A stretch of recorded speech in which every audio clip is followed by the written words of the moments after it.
parler salaire. Les patrons des 20 plus grandes entreprises suisses gagnent moins qu'il y a 5 ans. C'est ce qui ressort d'une étude présentée hier par l'entreprise d'audit PricewaterhouseCoopers. Le salaire médian, pas moyen, médian, distinguo, de ces 20 dirigeants est passé de plus de 8 millions à 6,7 millions. Salaire minimum, d'un côté, initiative 1,12, salaire des patrons des grandes entreprises. On a aussi ce qui se profile, un revenu inconditionnel de 2500 francs pour tout le monde. On va voter dessus dans quelques temps. Le revenu, le salaire est au cœur du débat depuis quelques temps, avec en toile de fond évidemment l'équilibre social entre les hauts et les bas revenus. On va essayer de définir ce qu'est un juste salaire avec vous, Didier Cossin. Bonjour. Bonjour Simon. Vous êtes professeur et directeur du centre de gouvernance à l'IMD de Lausanne. Vous y travaillez chez Goldman Sachs aussi, vous connaissez le monde de la banque, vous avez enseigné à Harvard et à Lausanne. Bon, d'abord, comment expliquer cette baisse des hauts salaires sur 5 ans ? Je rappelle le chiffre, on est passé de 8 millions de salaire médian à 6,7 seulement, entre guillemets. Comment vous l'expliquez ? Alors Simon, désolé de vous décevoir, mais cette information est trompeuse. Elle est aussi en première page du Temps, je crois, mais elle est fausse. C'est le cabinet Pricewaterhouse qui l'a tout à fait, l'étude communiqué. est intéressante d'ailleurs, mais si vous regardez, il y a une baisse depuis 2007, mais une augmentation depuis 2008. Donc en fait, ce que l'étude démontre, c'est qu'il y a une forte variation des revenus, pas des salaires, des revenus des grands patrons. Le chiffre que vous avez cité est le chiffre du revenu total, c'est à peu près un quart de ce chiffre est le salaire lui-même. C'est-à-dire la part fixe et la part variable. Voilà, exactement. Et donc si vous voulez, il n'y a pas vraiment une baisse des revenus des grands patrons. Ce qu'on voit, c'est que les revenus des grands patrons suivent l'économie. 2007 était une très forte année, 2008 était une relative baisse, et aujourd'hui on est un petit peu plus élevé que 2008 et un petit peu plus bas que 2007. Mais on est quand même plus bas qu'il y a 5 ans. Plus bas que 2007. Oui, ça plus fait haut 5 que 2008. ans. Oui, c'est ça. Donc, comment expliquer cette tendance ? Est-ce que ça suit le mouvement, j'allais dire aussi social, opinion publique, on a voté ? L'étude PwC est tout à fait intéressante. D'abord, ce qu'elle démontre, c'est qu'il y a patron et patron. Il y a les CEO et il y a les présidents de conseil d'administration. Qui parfois sont les mêmes. Parfois sont les mêmes, mais souvent en Suisse sont différents. Et donc, il y a un contrepoids ici. Les présidents de conseil d'administration sont payés 2 à 3 fois moins, mais leurs revenus sont en augmentation. Et donc, je pense qu'il y a une bonne leçon à prendre ici, qui est que les conseils d'administration deviennent relativement plus puissants. Les membres de conseils d'administration suisses sont très bien payés en général. Alors, bon, peut-être la conclusion générale, d'ailleurs, c'est pas tellement une tendance, c'est les patrons en Suisse sont bien payés. Oui, mais vous dites quand même, effectivement, le salaire fixe a baissé, mais la part variable compense le reste. Voilà, exactement. Y compris pour les présidents de conseil d'administration. Absolument, absolument. Même si la part variable est un petit peu plus faible. Mais soyons très clairs, vous voyez les chiffres que vous citez, ce sont des chiffres élevés. Alors, les chiffres que vous citez sont pour les 20 plus grandes entreprises de Suisse. L'étude elle-même est pour les 100 plus grandes entreprises de Suisse. Ça couvre uniquement les très grandes entreprises. Et effectivement, pour les 20 plus grandes entreprises de Suisse, la moyenne est de près de 7 millions de francs par an pour les CEO. C'est toujours beaucoup, non ?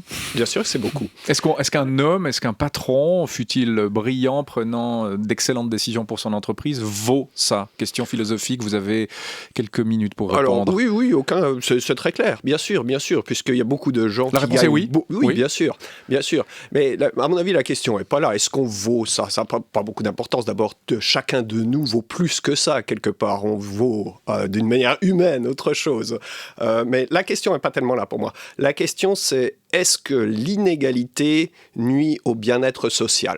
Oui, c'est vrai, elle est bien formulée comme ça. Ouais. Voilà. D'ailleurs, elle est formulée aussi par une initiative qui s'appelle 1,12, qui veut se pencher sur le ratio. 24 novembre, ça se rapproche effectivement. Alors, est-ce que l'inégalité nuit au bien-être social ? Il y a des études scientifiques qui ont été faites de la chose. Et ce qu'on voit, c'est qu'en fait, ça dépend beaucoup de l'attitude par rapport à l'inégalité. C'est-à-dire, on ne peut pas dire que l'inégalité nuit au bien-être en général. Il y a des cultures, des pays, des attitudes où l'inégalité est synonyme d'opportunité. Si vous avez le sentiment que vous-même, pendant votre vie, ou vos enfants peuvent atteindre ces niveaux de fortune et de richesse, typiquement, ça plutôt engage le bien-être.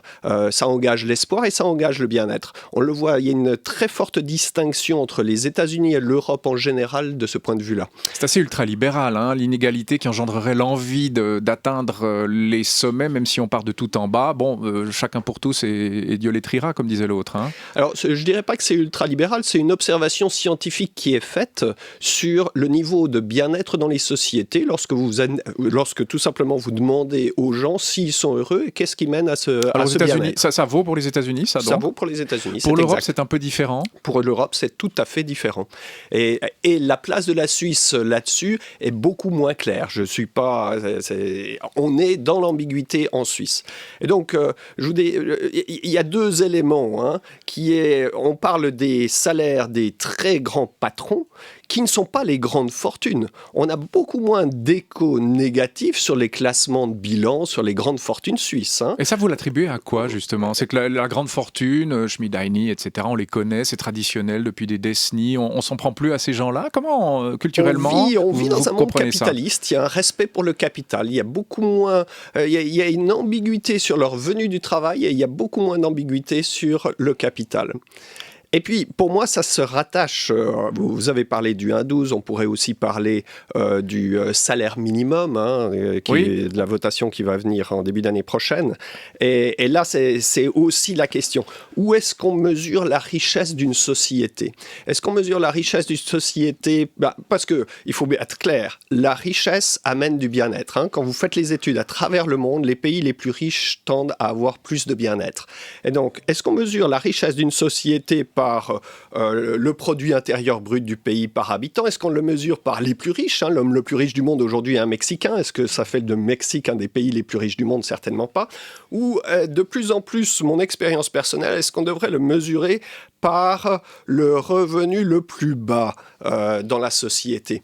Et je crois que de plus en plus, c'est à ça qu'on va prêter attention. Intéressant ce que vous dites, et je rebondis donc là-dessus, parce qu'on a eu Minder qui a été accepté, même si on n'en voit pas encore véritablement les conséquences. On aura cette initiative 1,12, on aura le salaire minimum, et puis ce dont on parlait tout à l'heure à 7h30, cette idée-là de comité hors parti, mais il y a deux socialistes dedans, notamment Oswald Singh, ce revenu de base inconditionnel, 2500 francs pour tous. Vous pensez quoi de ça? Alors, je pense que le revenu minimum est une bonne chose. Alors, l'initiative... Ancré quelque part dans la loi? Alors, un revenu minimum fédéral bas, comme 2500 francs, ça me paraît, avoir un seuil minimal, c'est une bonne chose. Mais ça, vous voteriez oui, si vous... Je pense que je pourrais voter oui. Je serais contre, par contre, l'idée du salaire minimum fédéral, 4000 francs, par exemple. Non pas tellement pour le montant, mais parce que je pense que le processus des conventions collectives de travail, des CCT, est meilleur. Ce qui est important, c'est la paix sociale. Ce qui est important pour le bien-être en général, c'est d'avoir un système harmonieux. Et de ce point de vue-là, les conventions collectives, pour moi, sont meilleures qu'un système de loi fédérale. Et 1,12, on n'en a pas encore directement parlé. Alors bon, 1,12, c'est de l'amusement, je dirais. Mais vous parliez de ratio, le bonheur d'un pays se mesure aussi au plus bas salaire, etc. Là, on fixe clairement une échelle de 1 à 12. Vous savez que le plus bas salaire minimal à travers le monde aujourd'hui se trouve aux antipodes, aux Australies, le plus haut salaire minimum se trouve aux antipodes en Australie à 2600 francs par mois. On est en train de parler de 4000 francs en Suisse, on est bien sûr bien au-delà de cela. Alors à partir de là, on revient sur le 1,12. Le 1,12, ça n'a pas de sens. Je vois absolument pas qu'est-ce qu'on peut faire avec cela. Pour moi, c'est proche du ridicule. Proche du ridicule. Et bon, alors, ça, c'est votre position. Évidemment, on va voter. Le peuple aura le dernier mot.